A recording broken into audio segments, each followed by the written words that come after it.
Right, hello fellas. So quick overview for the global map happening today. Um, People are getting gold per day, or different sets of gold per day. Obviously only for Wednesday and Thursday. So Wednesday you get, I think, only 10 gold, or it might be something less. I can't remember exactly. But it's between 10 and 40 gold per day. Yeah, this Wednesday is, I don't know why they did this, but So yeah, you get less gold and bonds on Wednesday, but most of the other days, I think you get 40 gold and 75 bonds. Though I don't know what happens on Thursday. I swear you get more gold on Thursday, but don't quote me on that. Maybe you only just get 40. There's more clan gold. I don't know particularly, but maybe you get more gold per battle that you play, and that's up to 40, I guess. Anyway, so yeah, I mean, ideal day is probably Thursday to play, but the rest of the days are also fine. Um, Obviously, you get the clan rewards on the leaderboard. So, the weekly leaderboard. I can quickly show you in game. So, obviously, you have the personal leaderboard, which tells you how much gold you get per day. The clan leaderboard that tells you what position you are, and that depends on. You think it's 10k gold for the person in first place gets 10k gold. The second place gets kind of like high 9,000s, so like 9,900 or something like this. Um, and then you have the clan overall leaderboard, but clan weekly is really all you care about. This gives you the gold per week, and then you can dish that out to your different players. But yeah, this clan leaderboard, daily leaderboard, you get your 40 gold and 75 bonds, and you can click.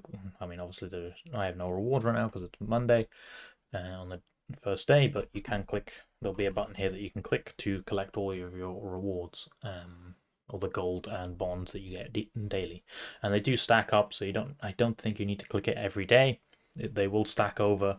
So if you, I don't know, you play 2 days, you'll get 80 gold and 150 bonds, and then you can collect that on Wednesday if you wanted, or the Wednesday morning. Um, so yeah, that's that for the rewards. Obviously, I mean, I don't think anyone watching this video will get into any of these positions at the end of the season. Like, this is basically a full-time job if you want to do these things. I think most of the time people are selling these bonds off in the top clan, so I've heard. Um, but I have no proof for that, so make of that what you will. But yeah, you'd have to probably have 3 teams for this and be like 1400 elo plus to get these rewards, and I don't think anyone watching this will have that, but maybe you do. I don't know. I know Gifted only has 1 team. I think Rez's has 2. Tilt will probably only have 1. Might be some Ukrainian, though most likely there will just be Ukrainians in the 1 to 5 spot, taking up all the gold and bonds. But yeah, if you somehow finish in the top 5, congrats, you get gold and bonds. For the season rewards, you get the medals, you get styles, you get emblems, you get decals, and for some reason they're down here. Obviously, most people will not be getting these. Congrats if you do, but most people will be getting this to this. So you get your medal, 2 medals, you get your permafrost style, and you get your emblem. Obviously, Gifted are aiming for this because we want to get everyone the Fool's Hammer camo.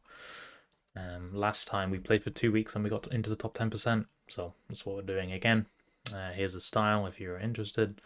Permafrost style, I swear it's been sold before or given away before. I swear I have it. It's a decent style. Both are decent styles. Anything? I mean, I'll go over this probably tomorrow in a video about all the points and when it comes to planning the global map. But yeah, I mean, you get different points for landing, attacking over land, and being against the tournament owner.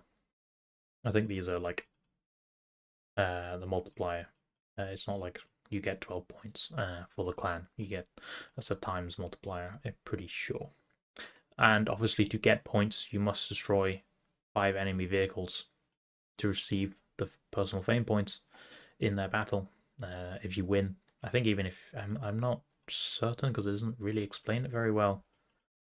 Oh yeah, they're losing. Oh, the losing team. Okay, yeah. So the losing team must get 5 kills if you want personal fame points and clan fame points, I guess as well. I guess it only says personal. So yeah, personal fame points.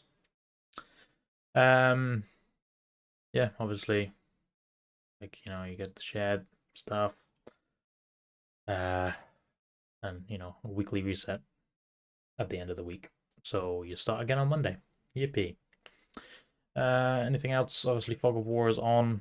Clan tasks are on, which is just these things that give you a bit of extra fame points. So yippee! I mean, make sure you're kind of looking at this. I guess if there's a certain, sometimes there are like ones that are like certain provinces you must attack. So oh yeah. So here's one example. So you need to attack certain provinces for this, the target provinces. Workshop. You can build, bonds. These get styles. Yippee do. Obviously that's in game. I can quickly show you. So yeah, you have the workshop. You can build these with bonds. If you win the match, you get materials, toolings, and solvents, or like coloring materials. So you can earn them from winning. If you lose, you'll get scraps, which you can then use to build the certain whatever one you want. So you're going for the 50 bonds, then you build towards these, right? Ultimate bundle just gives you a bit of everything. You can build the ultimate bundle and also these two. Obviously, I would go towards the 50 bonds or components, but have the one you wanted. If you're not playing for long, if you're playing for like 2 weeks, you probably will get the ultimate bundle, and then you can also build this. But yeah, so you can get 500 bonds here. I think 500 bonds here, so that's 1,000 plus 1,000 components. And how many components can you make here? So yeah, well, 1,500 components, not bad. So yeah, and obviously you'll have the battle log here for all your battles, and that shows you all your materials and stuff here. So back to the web browser. Obviously maps. Personally, I would stay away from Corellia, Mali, probably Lakeville, El Haloof, Abbey, Steps.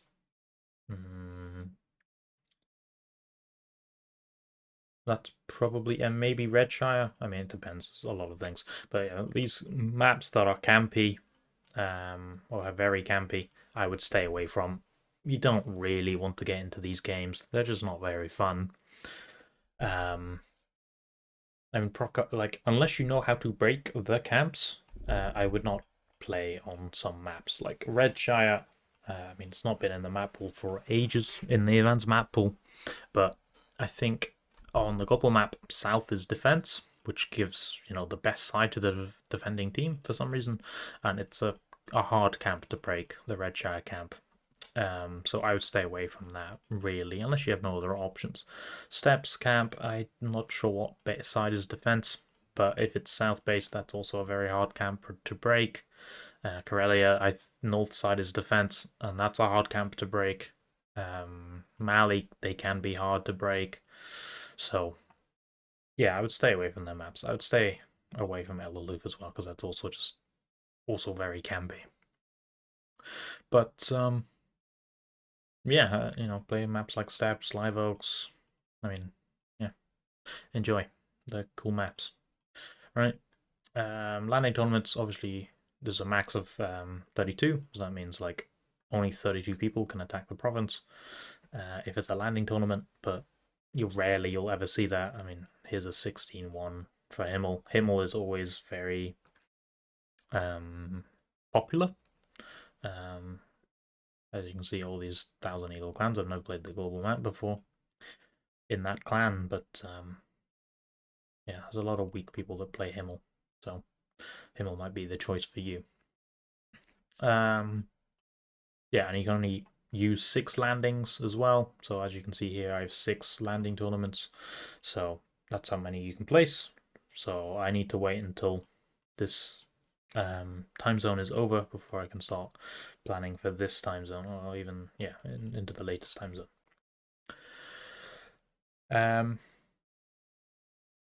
Yeah, penalties for missing a battle. Like one, you get a get out of jail free card, and you can still keep your all your landing tournaments. So that's nice. Second one, 10%. Same with level 3. So these obviously stack, so it gets up to 30% loss. You know, I think it stacks. Maybe it's just another 10%. But yeah, you obviously don't want to be going past level 2 ever, really. Unless you just don't care about your position, I guess. Obviously match fixing and stuff, don't do it if you can. But yeah, that's everything for the global map. If people want, I can do like a guide on how to chip if they really want, but I'm hoping, or I would guess, that most people know how to chip on the global map by far. But if you want a video on that, I can make it. But yeah, thank you for watching, and see you in the next one.